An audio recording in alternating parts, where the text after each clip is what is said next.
Hey, what's going on, guys? gdoggcasey here with another healing video. We are in the Copperbell Mines, which is the third of the sort of trio of tutorial dungeons that you are introduced to in the game. Say hello to our friends. Hello. And give everybody protect. And let's get going. So you'll notice, if you remember in the last episode, I think it was, well, the last healing episode, where I earned enough experience to level up to level 30. So what I did before starting this episode was went and got my white mage. So I'm actually now a white mage for the first time in my life, which is exciting as hell. And we're gonna go ahead and heal. Although obviously in this specific dungeon we are basically just a conjurer, so it doesn't really make any difference. But I've got that work taken care of, so I don't have to do it later, basically. So yeah, we're just going to continue sort of hammering home the basics in this episode. We don't necessarily have anything too... like, what level am I? I'm level 20, so if we open up P and actions, we can see that in this specific dungeon we have... well, I think we have all the same shit we had before. Asuna would be the, you know, the latest ability that we earned, and I'm pretty sure we had that in the last dungeon anyway. And I don't think there's any instances in this dungeon where we would need to use Isuna anyway, so... we're just going to continue practicing throwing arrow on everything. And then healing for the tank. Essentially just DPSing until we know we need to heal. This tank's got a nice amount of hit points, so he looks like he should be giving us more opportunities to do damage than usual.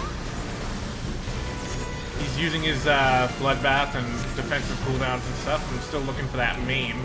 Maybe he is using maim and it's just off the... oh, there's maim.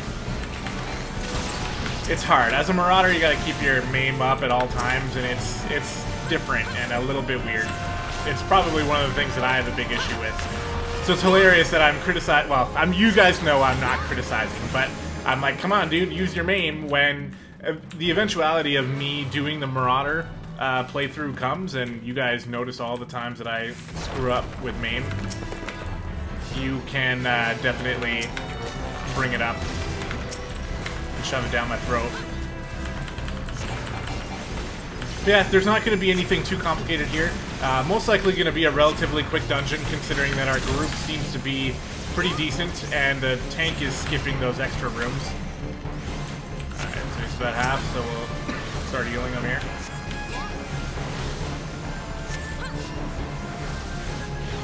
There's a couple interesting boss mechanics in this dungeon, so we'll go over those in case you're new around here and have not seen this dungeon yet.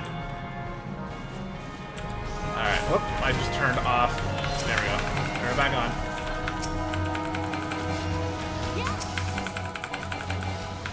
Whoop, a bit weird.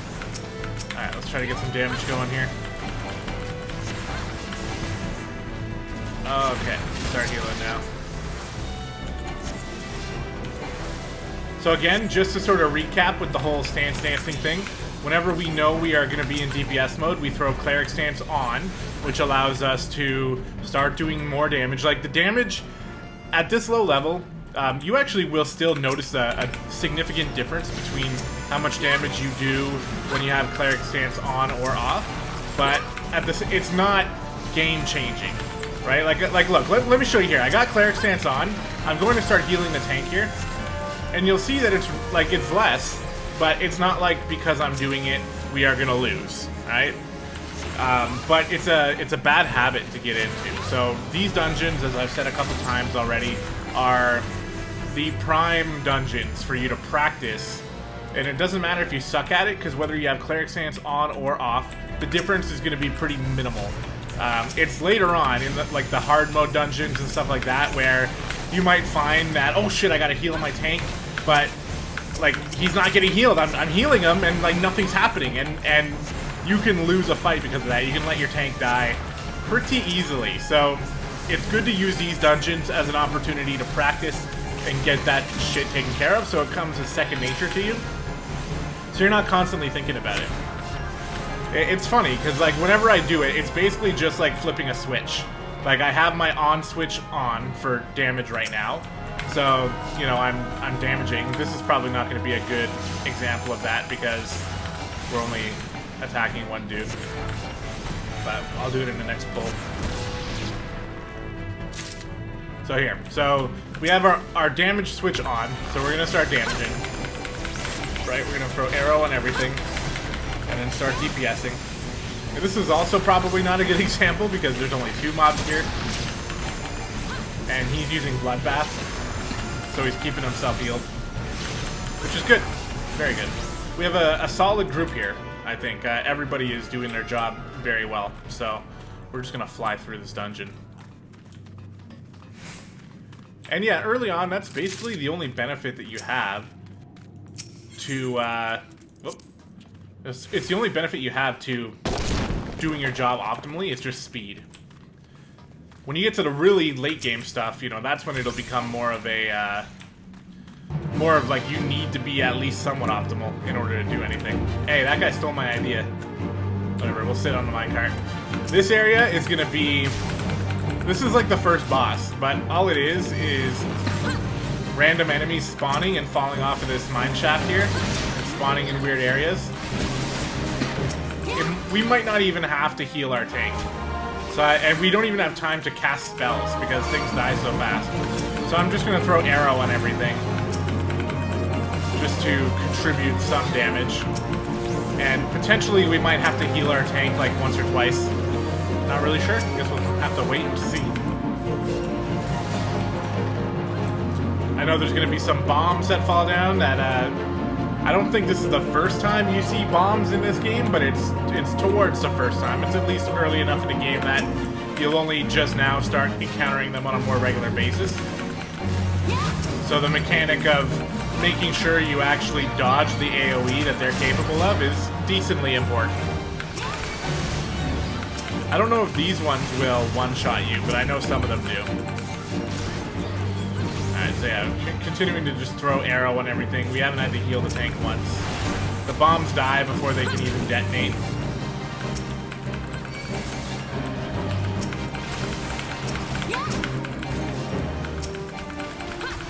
There we go. And eventually there'll be like more of an actual boss.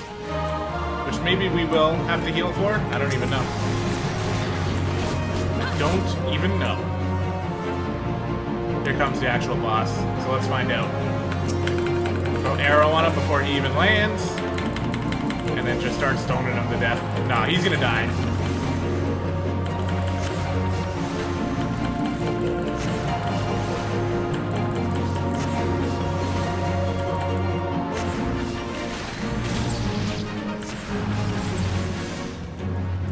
Dead. Sorry about the mess over here on the right, guys. All these, like, random side quests. This character is someone that I don't actually really play on all that much anymore. I'm not saying that I'll never play on him again. I'm sure that I will. But at the moment, with my current routine and my current schedule, I'm using him pretty much specifically just for these videos. So these are all side quests that he's probably just not going to do for a long time. I wonder if I can... no, I won't even... I don't know. There might be a way to clean that up, but... it's okay, it's not a big deal.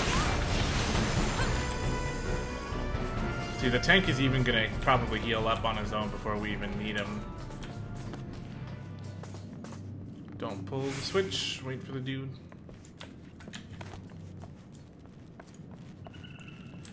So I upgraded my gear a little bit. I got some stuff that,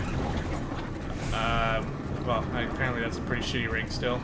But I got some of this right side gear off the auction house to help with our stats as we start to move into tougher dungeons.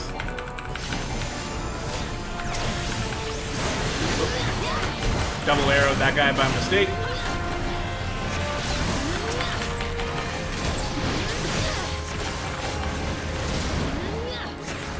We'll throw a heal on this dude so that he can jump into the next fight quicker. Put Cleric stance back on. Once again, start arrowing. There's 3 dudes here, so I'll talk about hitting that switch like I was talking about before. So we are trying to get arrow on everybody, and then we are going to pick somebody to DPS, and now we're going to click our healing switch, which is Cleric stance, take it off. So turn off the switch, basically. Go back to healing, and then flip the damage switch again, which is again just putting Cleric Stance on, and now we're damaging.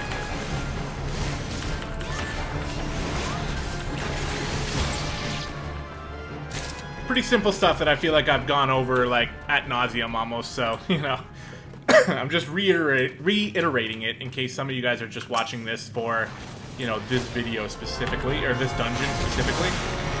Got the arrow there. We'll get our arrows up.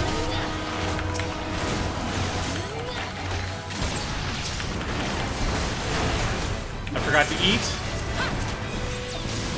My bad, once again.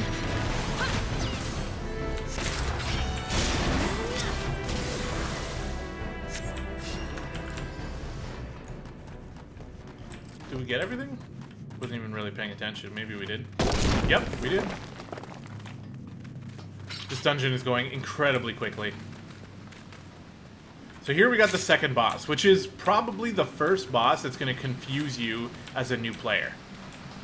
Almost definitely, this boss will confuse you.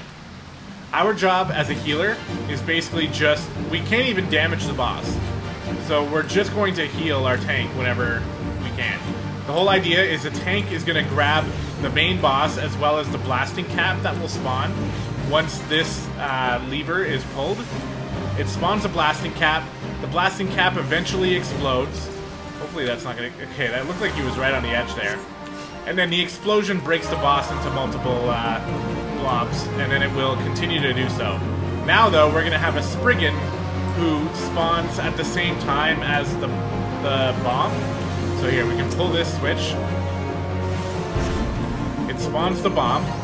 The tank grabs the bomb, pulls him over so everything's hitting him. We'll throw a quick heal. And now Spriggan spawns over here, and the DPS just burns it down. The Spriggan, what it does is it targets the bomb and tries to kill it before it can explode. Very simple. But if you didn't know anything about it before coming in here, it's a little bit confusing. You're kind of wondering, what is everybody doing? Why isn't anyone else helping? Because you can't even damage them anyway. So it looks like we've been designated the job of hitting the switch here as soon as we're able to. So we'll hit the switch, spawn the bomb, the tank will grab it with a flash. Everything's hitting him. Now he's starting to take a decent amount of damage.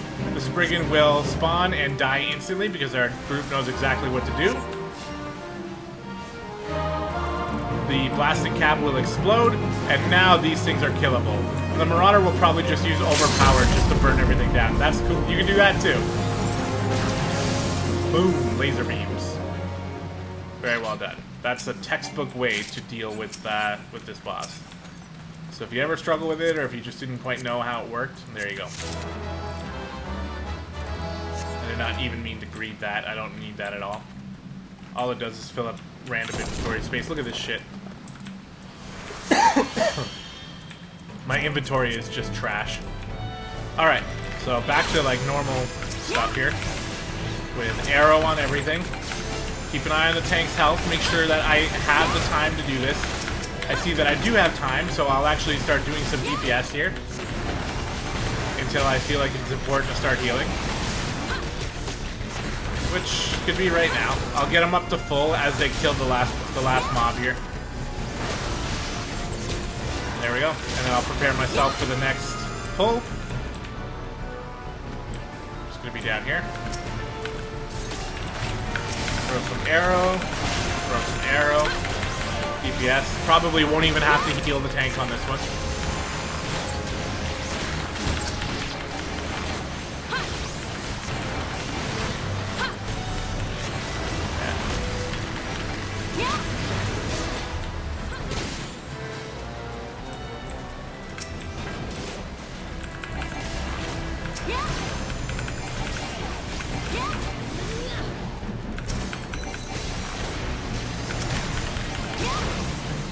So we got arrow and everything. Just gonna stone until we need to heal, as usual. Which is gonna be right now.